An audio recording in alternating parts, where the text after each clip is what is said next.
λόγος ο οποίος ήρθαμε, έτσι, δημιουργήθηκε το Ινστιτούτο Γεωπονικών Επιστημών και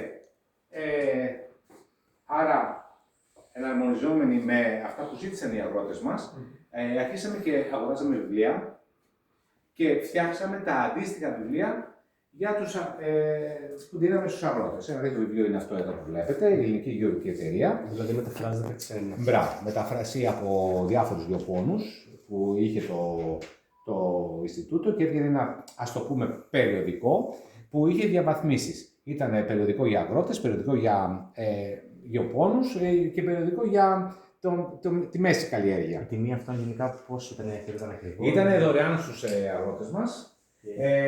Τότε ήταν δραχμές 50-40, τώρα ήταν κάτι, εντάξει, αυτό είναι του 1931, τώρα εντάξει, είναι χαμηλές οι τιμές. Και κυρίως είχε να κάνει με πιο πολύ με προβλήματα που αντιμετώπιζαν οι αγρότες. Δηλαδή, ας πούμε, μπορώ να έλεγε ότι άμα μαρανθεί, να βάλεις αυτό το Μπράβο, ναι.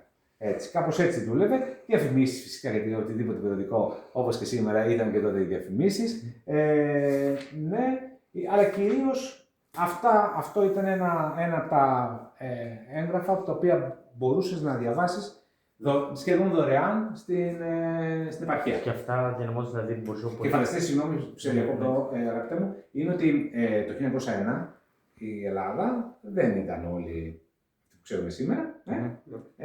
Άρα έχουμε και τις νέες κτήσεις, γύρω στο 12 με το 13 που ελευθερώνονται Θεσσαλονίκη και όλα αυτά και έχουμε.